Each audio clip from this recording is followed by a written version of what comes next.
श्रीमद्भागवत तृतीय स्कंद त्रयोविंशोऽध्याय। मत्रेय उवाच एमंते कन्या विभा देई मनुजे गले पथ बाही दृढ़े रहिले तपस्थाने से नदी तीर तपोवने। एबे हो शुण कुरुनाथ कर्दम मुनिଙ୍କ चरित एहाଙ୍କ पत्नी देवहूति सुगुण सुंदर सुमूर्ति स्वामीर सेवा जाने नित्य सेवा करई से निरते। ईशत मार्गे कार्य बये भवानी हर सेवा प्राय विश्वास आत्मा शोच धर्मे धीर गौरव तपदमे वर्जित काम देश हिंसा लोभ न थाई मिथ्या भाषा। हेमंत देवहूति चाहि मुनि सानंदे स्नेह बही पति देवतार आश्वासे निरते सेवा स्वामी पासे। हेमंत पतिव्रता धर्म देखि विचारई कर्दम ए पतिव्रतांकर सार संपूर्ण सुशील गंभीर।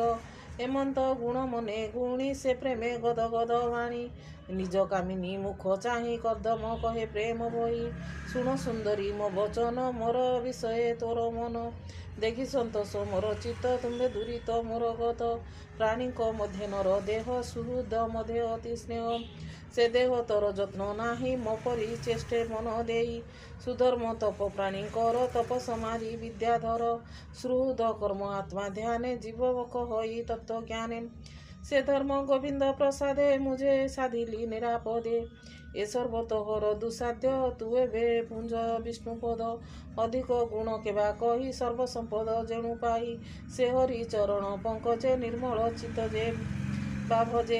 हेमंत कर्दम वचने से देवहूति तु समने भर्ता वचन देवहूति रुवाच भर्ता वचन चाहि कहे गंभीर वाक्य सुधामय होनाथ तोर प्रसाद तुम्भ चरण प्रमाद निरत हेउ मोर सेवा प्रसन्ने मते देवा आज्ञा देवा तुम्भे मोहर तुले एबे गृहस्थ धर्म प्रिय भावे अतुल्य धर्म भोग कर जे धर्मे कामधेनु सार। हेमंत पत्नीर वचन कर्दम शुणी तो समन मत्रे उवाच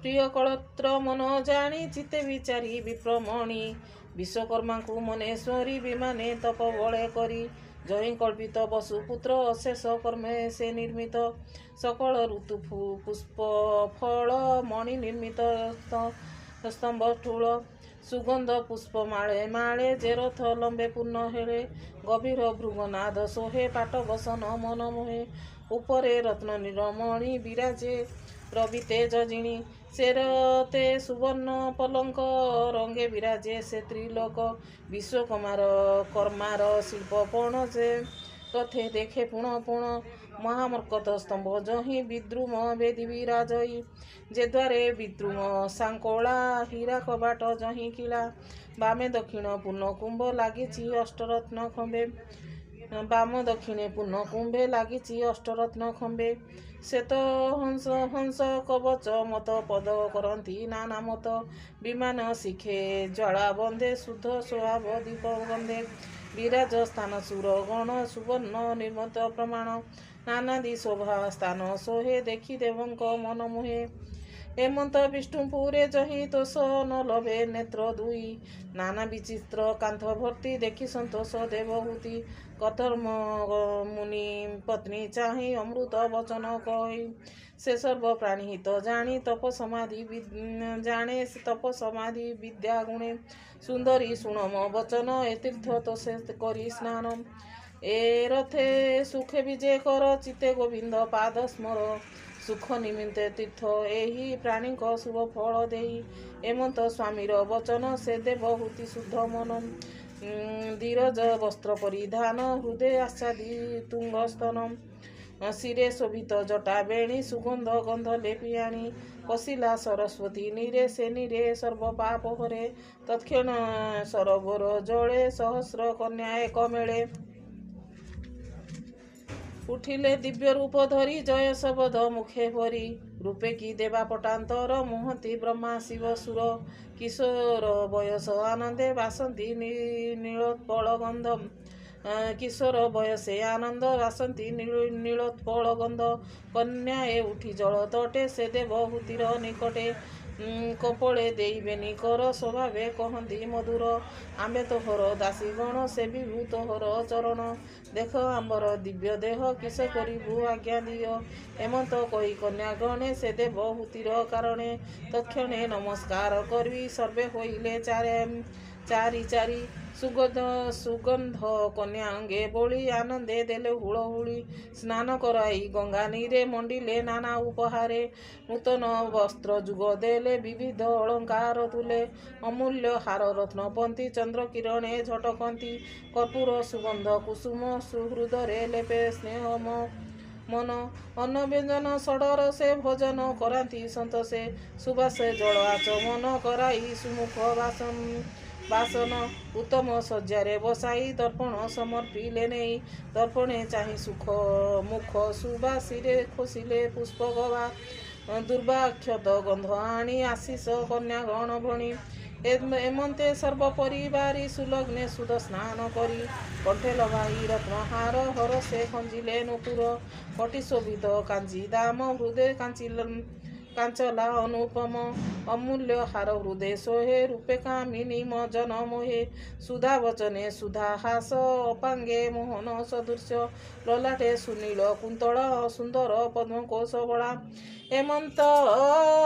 ଏମନ୍ତେ ରୂପ ଶୋଭା ଯେବେ ସ୍ୱାମୀ ସ୍ମରଣ କରେ ତେବେ। ରୂପ ମୋହନ ପ୍ରିୟ ଭାବେ ବାକ୍ୟ କହି ଶିଖିରାବେ। ତତ୍କ୍ଷଣେ କନ୍ୟାଗଣ ତୁଲେ ଋଷିର ସମୀପେ ମିଳିଲେ। ସ୍ୱାମୀର ଯୋଗ ରାତ୍ର ଦେଖି ସତ୍ୟ ଶୌଚ ଅଧୋମୁଖୀ। ସଂଶୟ ଗତି ତାର ମନେ ମୁନି ଜାଣିଲେ ଯୋଗ ଧ୍ୟାନେ। ତତ୍କ୍ଷଣେ ଧରି କନ୍ୟା ହସ୍ତ ମୁନି ଆରୋହୀ ଦିବ୍ୟ ରଥ। ସହସ୍ର ନାରୀଗଣ ମଧ୍ୟେ ଊର୍ଦ୍ଧ୍ୱେ ଗଗନ ବିଷ୍ଣୁ ପାଦେ। ସ୍ୱର୍ଗେ ଦେଖନ୍ତି ସୁର ଦେବା କିପଟାନ୍ତର ଆମେ ଦେବା। ଯେସନ ତାରାଗଣ ମଧ୍ୟେ ଚନ୍ଦ୍ର ବିରାଜେ ଶୂନ୍ୟ ଊର୍ଦ୍ଧ୍ୱେ। ଦେଖନ୍ତି ଦଶ ଦିଗ ପାଳେ ବିମାନ ପନ୍ତି ଅନ୍ତରାଳେ। ଗିରି ପର୍ବତ ଘୋର ବନେ ସିଦ୍ଧ କିନ୍ନର କ୍ରିୟା ସ୍ଥାନେ। ପୁଷ୍ପ କାନନ ଅଧିଦେଶେ କାମ ବିମାନ କି ପ୍ରକାଶେ। ଉଦାର ଚିତ୍ତ ପ୍ରାଣୀଙ୍କର କିଏ ବା ସମ୍ପଦ ଗୋଚର। ଏମନ୍ତେ ଦଶ ଦିଗ ଭ୍ରମୀ ପଥିକ ପ୍ରାୟ ପଥ ଶ୍ରମୀ। ପୁଣି ମିଳିଲେ ନିଜ ଘରେ ଗୃହସ୍ଥ ଧର୍ମର ବ୍ୟବହାରେ। ସେ ମୁନି ତପେ ଅନର୍ଗଳା ଆତ୍ମାକୁ ନବରୂପ କଲା। ପତ୍ନୀ ସଂଯୋଗ ବହୁ କାମୀ ଅନେକ ସମ୍ବତ୍ସର ରମୀ। କେବେ ହିଁ କାମ ନ ପୁରିଲା ମୁହୂର୍ତ୍ତ ପ୍ରାୟ ଦିନ ଗଲା। ଏମନ୍ତ ଯୋଗ ଅନୁଭବେ ରମିଲେ ଦମ୍ପତି ସ୍ୱଭାବେ। ସତେ ବରଷ ବେଦ ମତେ ସୁଚିତ୍ତେ ରମିଲେ ନିଶ୍ଚିନ୍ତେ। ସେ ଦେବହୂତି ଗର୍ଭଗତେ ଗର୍ଭ ଧରିଲା ଶୁଭ ରାତ୍ରେ। ନବକୁମାରୀ ଉପୁଜିଲା ଶୁଭ ମଙ୍ଗଳ ଲଗ୍ନ ହେଲା। ଏମନ୍ତ ନବକନ୍ୟା ଚାହିଁ ସେ ଦେବହୂତି ବିଚାରଇ। ଏକି ଅଦ୍ଭୁତ ଗର୍ଭ ମୋର ଦୈବ କର୍ମ ବଳିୟାର। ଏମନ୍ତ ମୁନି ପାଶେ ଯାଇ ରହିଲା ଅଧମୁଖ ହୋଇ। ଅଶ୍ରୁ ପରିପୂର୍ଣ୍ଣ ଲୋଚନେ ପତି ସନ୍ନିଧେ ଦୁଃଖ ମନେ। ଦେବହୂତିର୍ବାଚ ହୋ ନାଥ ତୁମ୍ଭର ପ୍ରସାଦେ ସକଳ ଦୁଃଖରୁ ଆନନ୍ଦେ। ତରଇ ତୁମ୍ଭ ପାଦ ଧ୍ୟାଇ ମୋହର ଚିତ୍ତେ ଅନ୍ୟ ନାହିଁ। ଏବେ ମୁଁ କନ୍ୟା ଜନ୍ମ ଦେଖି ହୋଇଲି ମନ ଦୁଃଖେ ଦୁଃଖୀ। ସେବହି ଚରଣ ତୁମ୍ଭର ମୋହର ମନୁ ଦୁଃଖ ହର। ପୁତ୍ର ନୋହିଲା ମୋର ଗର୍ଭେ ଏଣୁ ମୋ ମନ ଦୁଃଖ ଭାବେ। ଏବେ ହୋଇଲା ନବ ନାରୀ ଏ ଅନୁରୂପେ ବର ବରି। ବିବାହ ଦିଅ ମୋ ସମ୍ମୁଖେ ମୋ ମନ ନ ଲଭୁ ଏ ଦୁଃଖ। ତୁମ୍ଭେ ତପ କରି ଗଲେ ମୋ ମନ ନ ରହି ଭଲେ। ମୁଁ ଏବେ କାଳେ ତୁମ୍ଭ ତୁଲେ ବଢ଼ିଲି ନାନା ଭୋଗ ବେଳେ।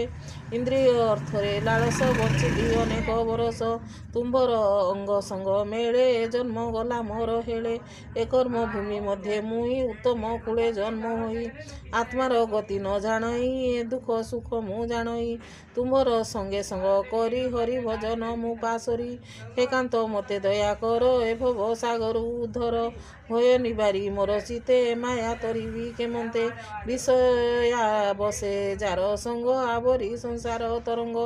ତାର ନିସ୍ତାର ଆଉ ନାହିଁ କର୍ମର ବନ୍ଧନେ ବୁଡ଼ଇ ସଂସାର ସାଗରେ ସେ ଭ୍ରମେ ଅଶେଷ ଭାବରେ। ଏ ଭାବେ ଜାଣି ଯାର ମନ ବିଷ୍ଣୁ ଭଜନେ ଅବଧାନ। से जीव आत्मा को उद्धरे निबड़ू संसार सागरे जेवा भजंती काम धर्मे हरि न भजी आत्मा रामे सुपुण्य तीर्थ से न गले से जे प्राणी जीव थाऊ मोरे मुए इंद्रिय भोग बेले बंचिली विष्णु माया बले मु तुंभ पाद सेवा करी मुख्य होइली अधिकारी एबे उपाय कह मते माया तरिबी केमते एमते कदम सम्मुखे सेते बहुती मन दुखे जेते कहिले मन तो से सुजन जन एणेर से तृतीय स्कंदे भागवत कहिला विप्रजा जगन्नाथ इति श्रीमद्भागवते महापुराणे परमहंसा संहिताये 82 तृतीय स्कंदे कर्दम ऋषि गृहस्थ धर्म